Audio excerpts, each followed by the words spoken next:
It is a pleasure to be here at the Whitney, and I have to say that one of the last times I was here, incredible exhibition on Alvin Ailey, and it is lovely to be here today to celebrate alongside members of our administration and colleagues, both in government and in organized labor.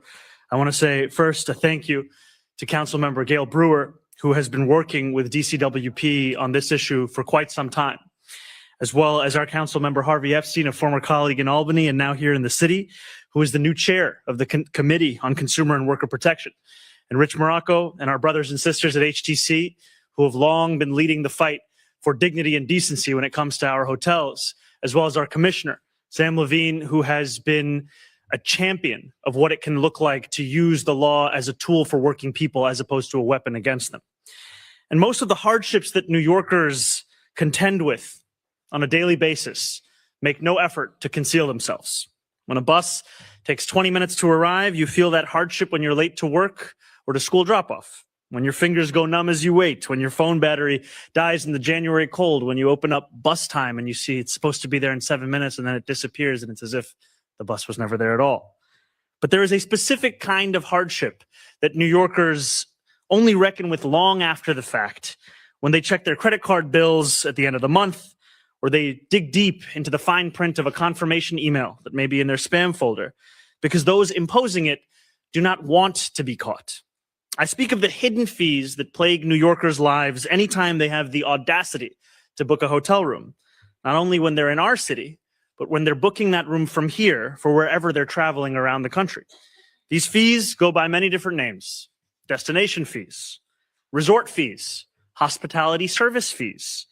Whatever you call them, they are slippery, they are elusive, and ultimately, quite simply, these junk fees that hotels and booking sites sneakily impose on the people of this city without them knowing, this is something that we are bringing to an end.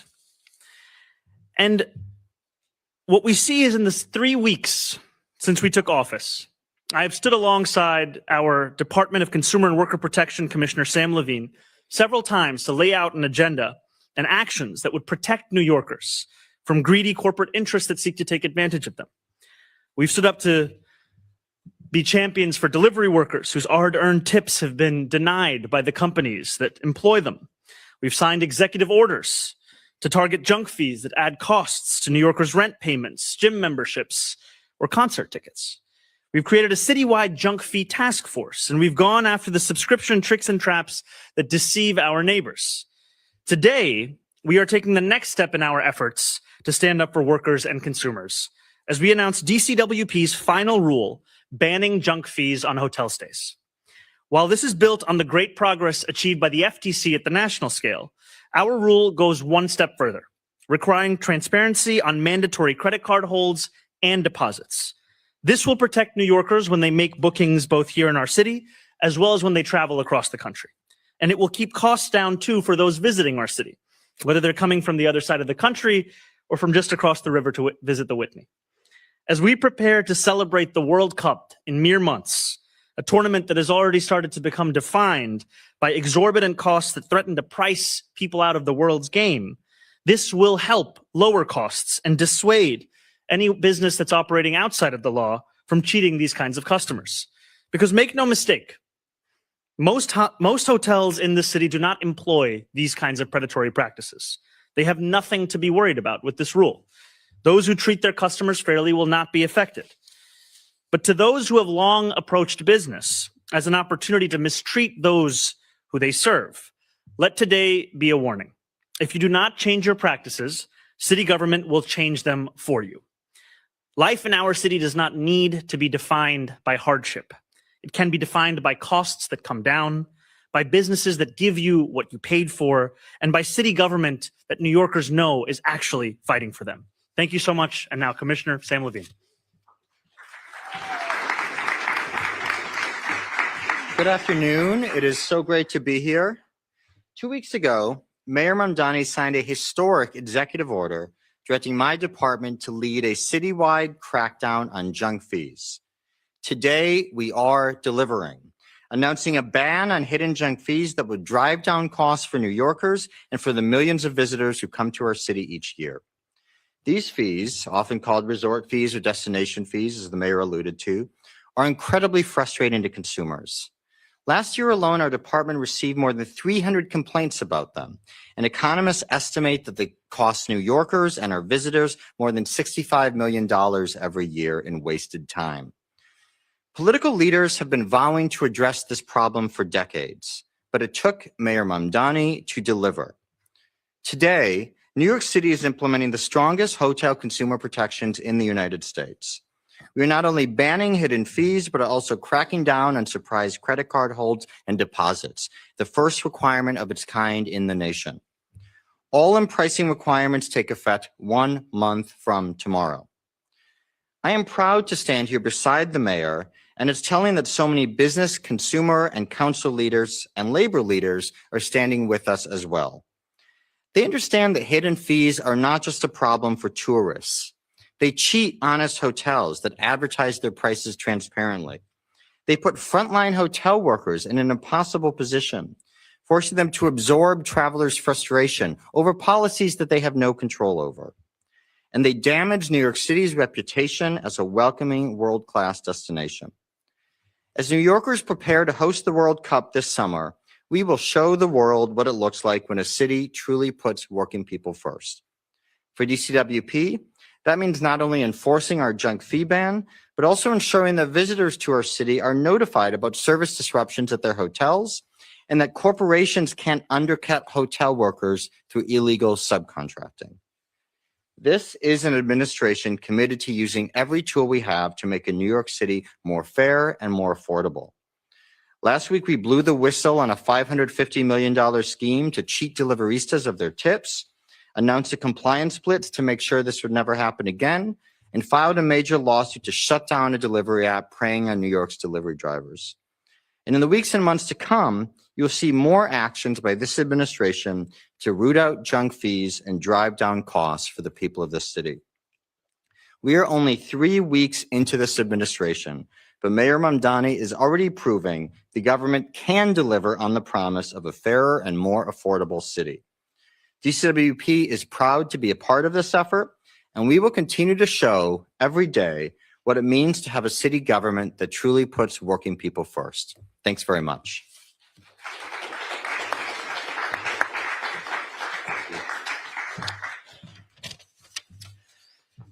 Good afternoon, everyone. My name is Rich Morocco, and I'm the president of the Hotel and Gaming Trades Council. And as someone who has the privilege of representing 40,000 New Yorkers who work in the hotel industry, I am genuinely excited to be here today. Because we, today is not just about announcing new DCWP policies. It is about unveiling a reimagined DCWP under a Mamdani administration. Look, the Department of Consumer and Worker Protection may be the most important city agency that New Yorkers have never heard of. Its core mission, as its name implies, is to protect working New Yorkers and New York consumers from those predatory corporations that seek to line their own pockets at the expense of the most vulnerable of us. But for years, DCWP has been a sleeping giant. No longer. Under the Mamdani administration and with Commissioner Levine, that giant has awoken. Their commitment to creating a DCWP that actively enforces consumer and worker protection laws, and their plan for an agency that both has the will and the ability to go after corporate lawbreakers is a beacon of hope to everyday New Yorkers. It demonstrates in the starkest terms that this administration intends to put working New Yorkers first, and that it has the courage to go after those powerful corporate interests that seek to take advantage of them. And nowhere is that need for protection more acute than it is in the hotel industry, because both consumers and workers are often victimized by those practices that are both unique to, but all too prevalent in the hotel industry. And it's not just practices like those junk fees that catch guests by surprise when they open their bills. It also includes practices like failing to protect hotel workers from sexual assaults, assaults which are all too common up on the floor, or the appalling practice of taking advantage of the most vulnerable workers through subcontracting, or, and this is the one that is most important to us as a labor organization, whose master contract covering 27,000 New York City hotel workers expires this July 1st, and who are facing the real prospect of a potential citywide strike for the first time in more than 40 years. It's the practice of failing to notify guests before they arrive that there's a strike, and the practice of then refusing to grant them refunds when they choose to honor our picket line. It's because of these types of practices and many more that the hotel industry is and should be the focus of the city agency who's dedicated to protecting New Yorkers. Fortunately, DCWP already has the tools that it needs to protect New Yorkers by enforcing those existing laws regulating the hotel industry. And I have no doubt that under this administration, that is exactly what they will do. So I would like to thank the mayor and the commissioner for making it clear that New York City is on our side, on the side of working New Yorkers. You know, this administration doesn't just talk the talk. They walk the walk. We are less than 1 month into this administration, and already we have seen the mayor and his team putting working New Yorkers front and center. And I know this is just the beginning of our work, but I can't think of a better partner and a better advocate for hotel workers as we go into this historic period. So thank you, Mayor. Thank you, Commissioner. I appreciate it. And Councilmember Brewer. Thank you, Mr. Mayor. Thank you, Commissioner. And it is an honor to be here today. I never go anywhere. I stay right in Manhattan. But stay vacations, so maybe they would be more interesting than they have been in the past if we actually know what we're paying for. That would be very exciting. But I do want to say that New York City experienced the highest hotel occupancy levels among the top 25 markets in the country in 2025 at over 85%, compared to about 60% nationally. And obviously, with the soccer and other activities here, we now have a special rate for hotels. More tourists are coming. However, luxury hotels experience the biggest gains in occupancy and average daily room rates. The average client of a luxury hotel spends $1,710 per night. Affordability matters to tourists. New York City wants visitors of all incomes. And obviously, with this wonderful announcement, they'll have a clearer sense of what they are paying for. So if you're traveling on a budget, junk fees may mean when the tickets at the Whitney are at full cost, that you can't go to the Whitney if you're paying those junk fees. But if you don't pay junk fees, you can go to the Whitney. Thank you very much. Councilmember Epstein. Thank you, Mayor Mamdani, and thank you for your work. You know, 3 weeks into this tenure, we're still seeing real change in the city. You talk about affordability. These are those moments. You talked about a vision for a bold change for New York, and this is it every single day. You know, as the chair of the Consumer Worker Protection of the council, our job is to collaborate with the mayor's office. And Sam, thank you for your leadership and your work to figure out how we make it fair for consumers. How do we make it fair for workers to live in this city and to work in this city? Every day we hear about people being scammed and being abused. These hidden fees are just one example of problems across our city.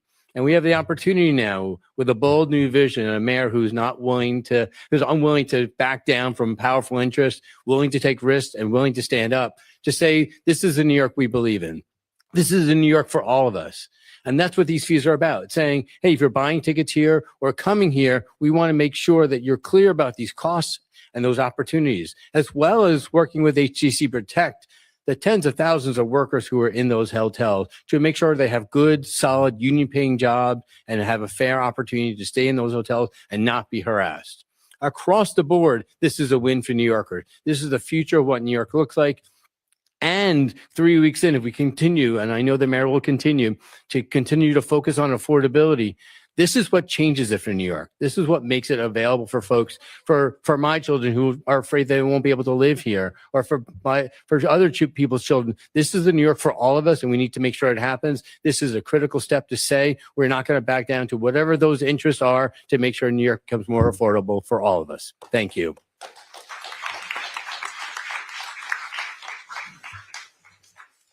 On-topic questions for the commissioner and the mayor. Yeah, Matt, go ahead.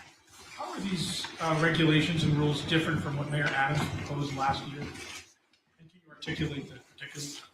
Yeah, thank you. Well, this has been part of an effort both by the Biden administration. When I was at the FTC, we put forward a rule, and the Adams administration also proposed a rule. What we're doing today is actually turning that proposal into law. I think there was a lot of concern that there'd be lobbying efforts or efforts to water this down. What we're saying with this rule, this is the strongest hotel consumer protection anywhere in the country. Nothing has been watered down at all. And I can say as a former federal official that with the FTC really asleep at the switch, I've heard it described as a coma, we need strong city enforcement to make sure New Yorkers and visitors to our city aren't getting ripped off. And that's exactly what we're going to do at DCWP. Josie, go ahead. Can I just follow up? These are identical to what Adams did. Is the rule online? I believe the rule is online. That's right. Go ahead, Josie. Mayor, I think it was you who mentioned a $65 million number in wasted time that hidden hotel junk fees cost the city. I know you've also promised to expand DCWP's budget by the same amount, $65 million. Is that a coincidence? Yes, it's very much a coincidence. The money that we are saving New Yorkers is money that's going back into their pockets. And the money that we've spoken about with DCWP is money that is to be funding the agency's work. And we'll be giving more specifics as we get closer into the budget process. Yeah. My second question. Sorry, my second question is, how do you feel I'm sorry, about but your we're gonna police Just gonna go- commissioner dining with Sid Rosenberg, right-wing? We're going to go to off-topic in the second I'll come back to you for the off-topic. We've, for the last 3 weeks, sort of had a steady drumbeat of consumer-focused economic announcements. Can you tell me if you, when you plan to articulate your economic development mission, and how is the process going to finding a new head of EDC? I understand Andrew Kimball's still around. She did leave Manhattan once, I know for sure. The process is going well. We continue to conduct interviews for the position.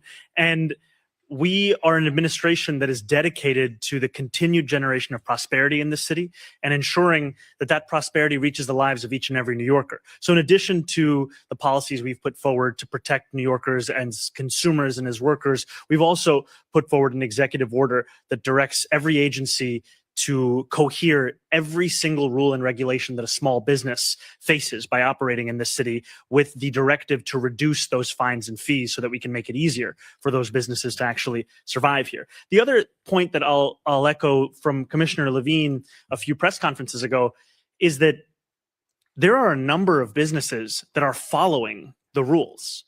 And what they see in an environment where impunity tends to govern the response from city government or lack thereof, is they ask themselves, why am I going through the trouble of following the rules if there are so many others that can operate outside of them?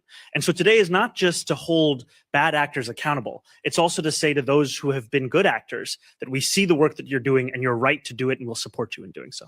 Any more on-topic questions? And let's keep it to one at a time.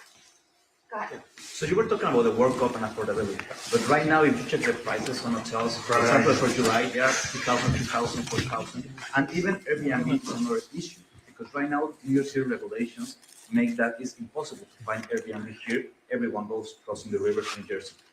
What are you gonna do to make more flexible those regulations and to make more affordable, not like spending 2,000, 4,000 a night just to stay here in New York City?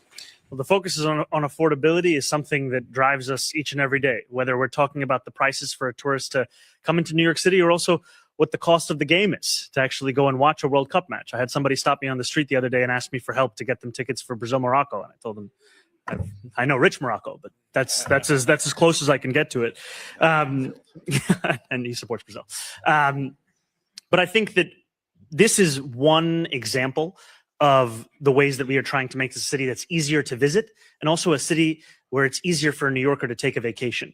What we do think the key here is, how do we do this work in a manner that makes it cheaper to visit and also protects the dignity of the workers that are keeping these hotels running. I can tell you I had the privilege, frankly, of meeting with an HTC member by the name of Shakira, who used to live in a shelter working at a non-union hotel. And the difference it has made for her to work in a union hotel is one where she has her own apartment, where she can raise her children, and where she knows that this is a city where she shouldn't just work, but one where she should be able to live as well. Okay, we'll take off topics too. Andrew, go ahead. I want to ask you a question about the weather, Mr. Mayor. Hit me. The current forecast is for upwards of a foot on Sunday. I'm wondering if you've already begun the discussions about what might happen Monday. Are you open to a traditional snow day where there's no school, or are you moving forward with the possibility of a virtual school day if the forecasts hold? I knew this moment would come. As someone who grew up in this city and used to put the trash can at the bottom of the hill and pack it with snow, it is a question that I have anticipated. Look, we are taking every single precaution that we can. I think at this time, a lot of these are hypotheticals. But what I can tell you is that we are not going to be taken by surprise about the weather coming this weekend. And we are also going to communicate directly and clearly to New Yorkers what they should expect. Right now, the spectrum of possibilities is large. As that gets closer to the date, we will be able to share exactly what New Yorkers should be looking for. What about the snow day? Well, that depends on exactly what I've just said. Mr. Mayor, I wonder if you could indulge me for a second. I'd like to show you some video that we shot. It's I can make it go. It's of 4 homeless encampments that we found in the city. 2 on the west side and 2 in Hell's Kitchen. Councilmember Brewer actually has been trying to get your office for weeks to deal with the 2 on the west side. She wants to see them put into supportive housing. So I've personally talked to these people. I've seen them for weeks as well. What is your office going to do about it? And is it acceptable, given the fact that it's 21 degrees, for these people to be there on the street, on the Upper West Side, and getting no help? So I think first I will say we've only been in office for weeks. Today does mark our 3rd week in office. And it is not acceptable for a New Yorker to have to find shelter outside, whether on the Upper West Side or anywhere in the city. New Yorkers should be able to find a place to call their home. And what I have said consistently, first as a candidate and now as the mayor, is that outcomes are how we judge ourselves. And in the previous administration, the approach to homeless encampments has been one where only 3 New Yorkers were connected with supportive housing over the entirety of a year. And so right now, one of the focuses of our administration, as well as in conversations with the councilwoman, but also internally, is how we change those outcomes. Because the answer is not that someone should find the safest places outside. The answer is, how do we connect them with the services they need? And that's going to be the policies that we'll be putting forward. We've got to move on, but Morgan, go ahead. I spoke to the man today who was on the Upper West Side, and he said he'd been in a shelter at Bellevue, and he had to leave because people there were smoking K2, and he didn't think it was safe. And I asked him, would you go into supportive housing? Would you, and he said, sure, I would go into supportive housing if somebody would offer it to me. Yeah. And I think this is the key here, is that it's not just the question of how we approach homeless New Yorkers or encampments. It's also, why are they choosing to live there? And what does it say about the options that we've been giving them? And that's why at the heart of this has to be the connection with services that they want, that they will use, that they will actually utilize. And so that's going to be a key part of what we're actually going to deliver as our administration's new policy. Morgan, go ahead. Thank you, Marcia. Hi, Mr. Mayor. Hi. So yesterday in your statement during the governor's budget address, you seemed to be taking a shot at Governor Kathy Hochul, accusing her of austerity politics and for not giving the city its fair share. I was hoping you could elaborate. And were you being critical of her budget? And do you feel like the city's not getting its fair share from the state? What more would you like to see? I think the governor's budget makes meaningful investments that move us closer to an affordable and a livable New York. And I think especially we've seen that in terms of early childhood education, which, by the way, the deadline for enrolling is February 27th for any parents who are watching for pre-K. I think that it's actually the governor's fiscal stewardship. I think it's also the strength of our city's tax base that the state is on firm financial footing. The issue, however, is that the city is not. And that is a direct result of Eric Adams's gross fiscal mismanagement. Unlike the prior administration, we're not going to sweep problems under the rug. We are going to restore long-term stability. And we continue to believe that that will require taxing the most profitable corporations and the wealthiest New Yorkers their fair share so that we can actually build a city that has a firm fiscal footing. And we will also look to change the relationship between our city and the state in terms of one that better reflects the city's status as the economic engine of the state. And what we're talking about in many ways, these are reflections of prior administrations, both at the city level and at the state level. And now is the opportunity to actually deliver on a new era. Yeah. We'll go, sorry, we have to move on. I'm sorry, Henry and then Liz, go ahead. Sorry, one second. Does anyone have a water? We can get you a water, bud.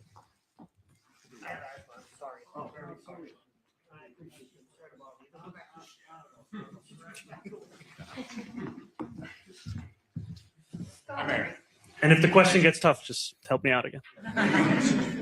Hi, Mayor. Hey, how's it going, man? I'm actually following up directly on Morgan's question. Yeah. So we talked last week when the report came out, and you just kind of alluded to it about the $2 billion budget deficit and $10 billion in the next out year. The budget is out. There is no millionaires tax. There is no corporate tax. Are you at this point, and I know you don't want to do cuts, you've said as much, but at this point, is your Office of Budget preparing potential pegs in case the money doesn't come through?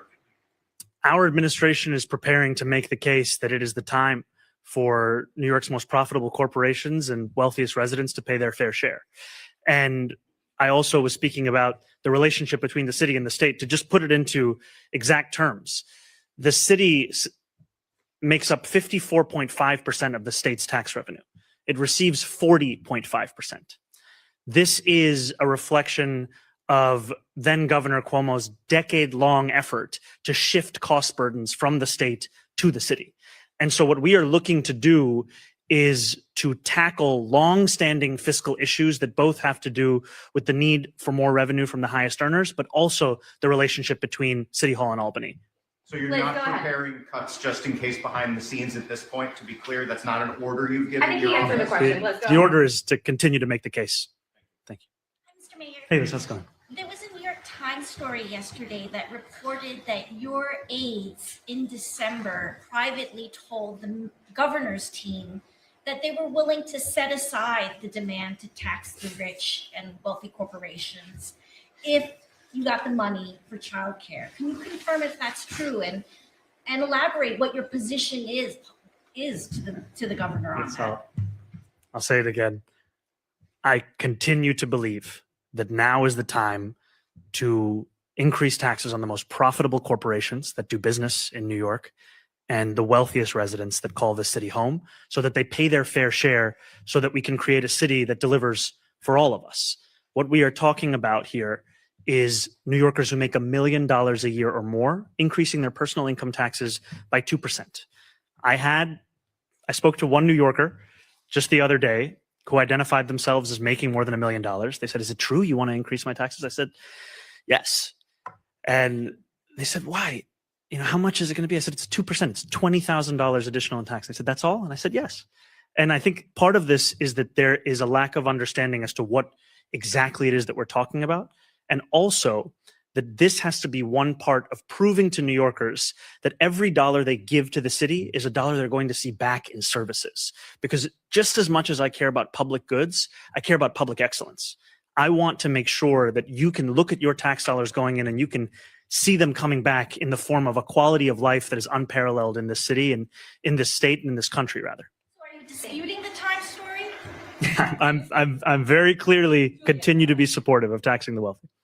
Yeah, Mr. Mayor, the detectives union just issued a statement. They said that the officers that were on duty that saw treatment at Langone Cobble Hill were met, and I'm reading, with rudeness, disrespect, and a lack of basic professional courtesy by hospital administrators. What is your understanding of what happened there, and why was there such an issue in providing them medical assistance? That's the first that I'm hearing of that, but that's something that I'll follow up on. Thank you for flagging that. Mr. Mayor. Hi, Cecilia. How are you? I'm good, thank you. do you have an update on the appointing of new DOC commissioner? And has the upcoming appointment of a remediation manager or receiver made that hunt more difficult? So we do not have any additional personnel announcements at this time, but we will make those public as soon as we do. We are conducting a number of interviews for positions across the admin and are very excited, frankly, by the team that we're building. Has that made it more complicated, the fact that there is going to be a receiver likely appointed? No. Thank you.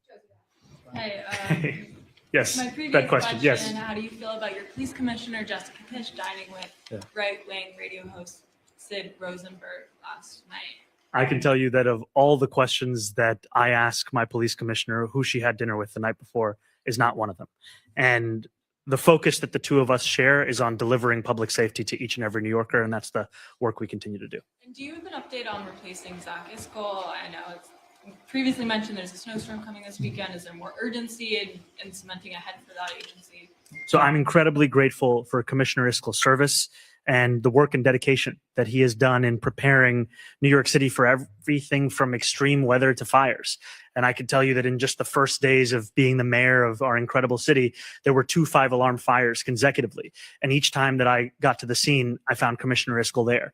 And we're also grateful that he will continue to be in his position through February 11th to ensure that there's a smooth transition and that we are completely prepared not only for this weekend's potential severe storm, but that we are also continuing to work with our emergency response team for anything that comes in the time in between. Time for a few more. Yeah, Hannah, go ahead, then Jacob. Hey, Hannah. Mr. Mayor. I have a question. The New York Nurses Association just put out a statement or a press release saying they're going back to the bargaining table tomorrow because of you and Governor Hochul urging them to. Could you talk a little bit about what you've said? Obviously, you've been on the side of nurses in this scenario, but yeah, can you just talk a little bit about what you exactly have been urging them to fight for? Well, I'm very heartened by the news, and each and every day that I've been at the picket line or spoken about the strike, I've always encouraged a swift and immediate resolution to the strike. And also recognizing the incredible work that nurses do in this city. And I can tell you that I'm tired of speaking to a working person and asking them where they live in New York City, and then they tell me it's a state nearby because they can't afford to live here. And I'm heartened by this news, and I look forward to the resolution of the strike. Yeah, Jacob, go. You said on Friday that you ordered a legal review on the buffer zone measure. The speaker said that she wouldn't have introduced it if it didn't pass the legal muster. My question is, one, have you spoken to the speaker about this specific legislation? She's planning to introduce it quite quickly. And if she passes it and you determine, or by the review, that it's not necessarily illegal, would you veto it? I will not sign any legislation that we find to be outside of the bounds of the law. I speak regularly with the speaker. We haven't discussed the specifics of this legislation. I do continue to look forward to the findings of that review of its legality from my police commissioner and my law department. All right, we've got time for one more. Yeah, Timmy, go ahead. Judge Street Journal. I wanted to get your response to your comptroller, Mark Levine, saying that he was open to buying Israel bonds on Saturday. Is that something New York should be doing? And do you have any leverage negotiating power to express your stance? So I've made clear my position, which is that I don't think that we should purchase Israel bonds. We don't purchase bonds for any other sovereign nation's debt. And the controller has also made his position clear, and I continue to stand by mine. Thank you guys so much. All right, we're going to Thank you, guys. We'll do one Staten Island question. Come on. Forgotten no more. That being said, Oh, God. Some Staten Islanders have asked you to reclose a park roadway in Silver Lake to vehicle traffic. Mayor Adams reopened it. We have the same question. Reopened it last year. I just wanted to get a sense of where you're at on that. Do you support closing vehicle traffic? And what do you think of their request? Well, that's something that I'm going to follow up with and get back to you on. I think that I want to take very seriously both the request from Staten Islanders themselves and also give you an answer that I can hold myself to. But I appreciate you for flagging it. It is something we'll get back to you on. Thank you all. Thank you so much. Thank you. All right, we'll do one picture under the sign.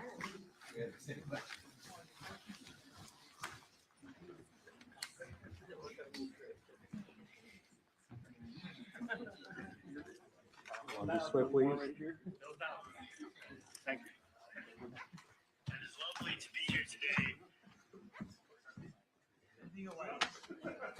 I think it was. All right. Thank you, guys. you're under 25, Whitney's friend.